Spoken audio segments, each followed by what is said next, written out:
Hi, this is Joe again with another movie review, and to continue with my Hannibal Lecter movies, we'll be discussing the 2001 film Hannibal.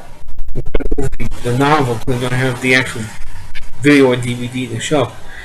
But this is the long-awaited sequel for Silence of the Lambs. It took Thomas Harris about 10 years to even write the novel, because don't even bother writing novels all that often. And since Silence of the Lambs was his worldwide bestseller, and of course the movie gave him the novel was more publicity. So, but like I said, it took him 10 years to write the sequel. And of course, when the movie came out, it took a long time for the movie to even come out. Because first of all, they were waiting for a new novel instead of making their own original story, a follow-up. They wanted to have written from Thomas Harris, so they have based the movie on the next novel. And it took Thomas Harris 10 years to write it.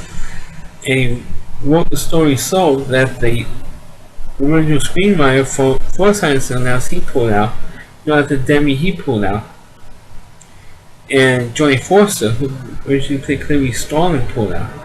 So the only actors from Silence of the Lambs that played in this one was the guy who played Barney. The guy who worked in the insane asylum, and of course Anthony Hopkins reprised his role as Hannibal Lecter. But unlike in Silence of the Lambs, he was not the main. He was the essential to the story, but it wasn't up front like in this film. Now this film, like I said, takes place 10 years after Silence of the Lambs. And of course, the reason why, let me backtrack a little bit. The reason why Johnny Foster pulled out of the film was she read the original novel along with Jonathan Demme and the original screenwriter for Silence of the Lambs, and they didn't like the way this story read.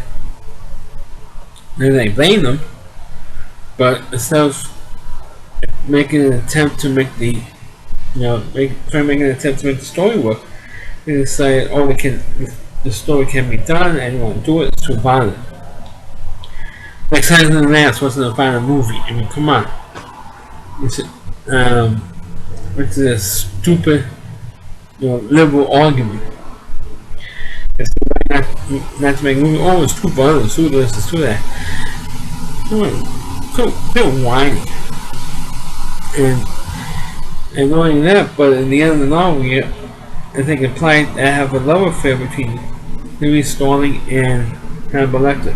Well, the original ending was, because the famous scene in Hannibal where they eat whitening all his brains in the film, and instead of being all drugged up like Clarice Starling was, and her escaping from Hannibal, Hannibal escaped instead.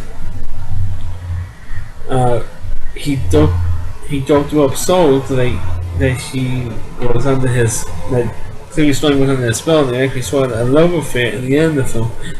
But the problem was that Clarice Starling was actually so drugged out, she was drugged out about it. He kept her, excuse me, he kept her on drugs, and then they ended up having a love affair at the end of the film. That's what really forced us to that. No way, Mike. You feel like I'm betraying the character if I do this film. So they did change the ending of the film, what the book was. Of course, what the story was, of course, it follows Hannibal Lecter in Florence. And I want to say, and of course, he was still one of the criminals that he escaped. Silence of the Lambs, most famous thing in the novel and in the film. So of course, this one, of course, details with Clarice Starling trying to capture him. Of course, they did have a prelogue in the film where there was a shootout with an AIDS-affected crack dealer. Not actually a drug addict, but he was also a drug dealer, with AIDS, and they got a little takes you with Clarice Starling's character, and the FBI decided to punish her by having to go back doing a cold case, and consider capture Hannibal like a cold case at that point. And that's pretty much what the rest of the film is. And there was a subplot where they had one of the only living victim of Hannibal Lecter named Mason Verger, was played by Gary Oldman. He was just totally unrecognizable with the makeup they put on. And they're trying to put out like a $10 million award or something to get him captured, and this corrupt cop in Florence says, okay, I'm going to try to capture him. And of course, we don't know what happens. Hannibal had the upper hand on him and killed the cop. And before then, the cop got a warning from Clarice Starling, said, hey, if you let us come in and give him a warning, don't mess with Hannibal Lecter, let us or the CIA take care of us. Because he's a wanted criminal here in the States. Meanwhile, and somehow, of course, most famously, Hannibal got got hold of the phone call when he did capture the cop. Got on the cop's cell phone and heard Clarice's voice. Of course, he says, "Hello, Clarice." You're like real creepy, like he did most famously in the film, or in the first film. But in this film, Anthony Hopkins hands it up a little bit more. He wasn't as creepy as the Silence of the Lambs, but he camped up his performance. In Hannibal, the Silence of the Lambs was like more creepy. What made his performance work with Silence of the Lambs was how his face kept the same expression throughout pretty much the whole film. The only time when this expression changed was when Clarice tells Hannibal's backstory, and says, "Oh, if I save Catherine Moore, you won't hear the screaming of the lambs anymore." This time he doesn't have the things, but he keeps changing his expression. He camps it up. He did it. I feel that Anthony Hopkins might have a little more fun with the character. And of course, or I should mention that Julianne Moore plays the Clarice Starling in Hannibal. I mean, she gave like a decent performance, but I'd rather have seen Jodie Foster in the film in the role instead of Julianne Moore. Because now you went from Jodie Foster as a blonde to a redhead.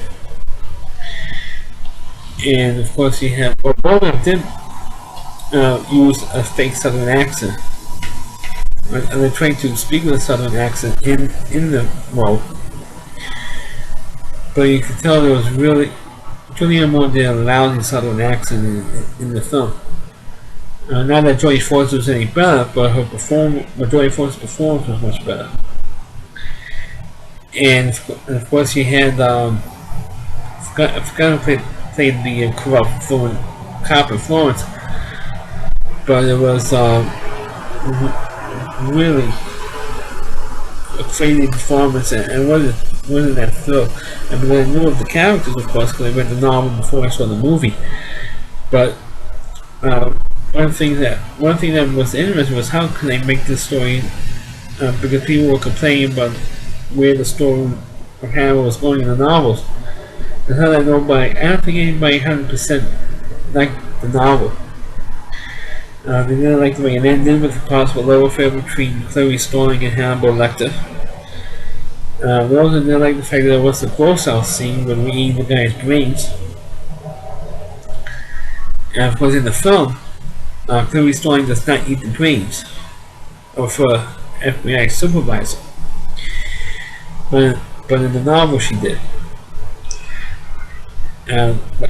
But when they had that scene, I actually went to see this movie like this opening weekend, and when they had that scene and Hannibal Lecter removed the top of the guy's head off, and you see the brain throbbing in the guy's head,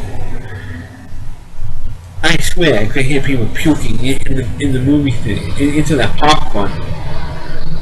when people see him, you can literally hear him getting sick. I mean, you can hear him moaning and going, people getting up and leaving. That's how close out that scene was.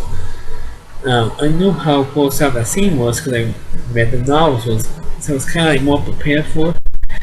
But it was really a grossed out scene, and it didn't really bother me that much. But as a film, I didn't think the film Hannibal was as good as Silence of the Lambs was.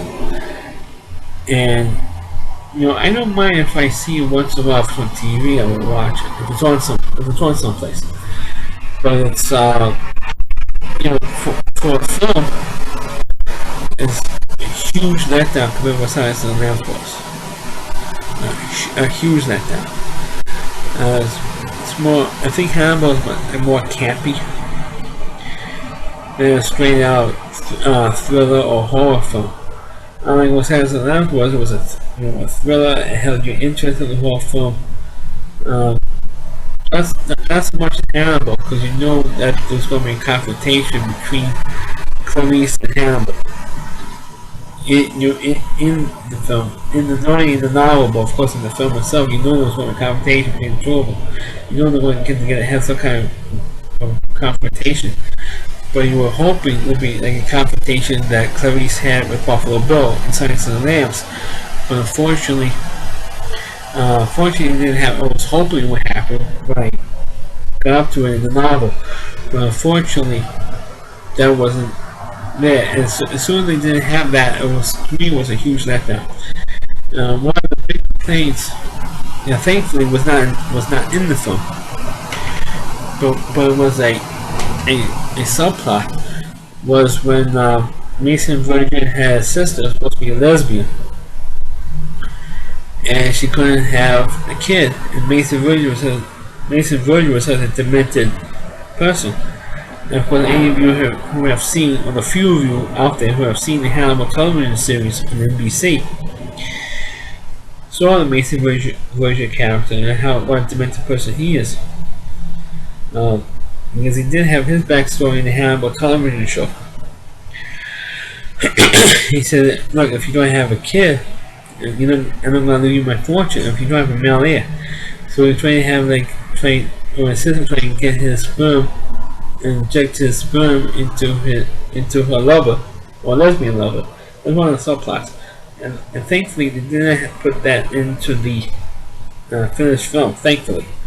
But I thought it would be just they put that in there, they put there's no story in there, and thankfully they didn't put a love story in there either, because I think that's what people really want to take off, because a lot of people like the Clarice Starling character.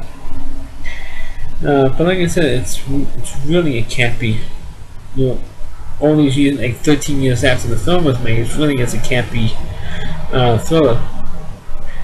And I just wish that the sequel Hannibal was better. I feel the same way with the television show. As stylistic as the NBC television show is, I did try and get into the television show, but it's so stylistic and so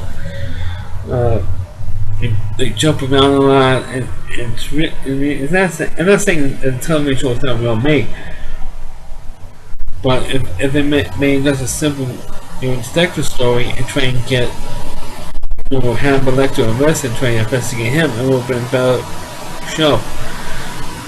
But it's like all this psychological garbage is going on. I don't like it too much of psychological stuff going on there.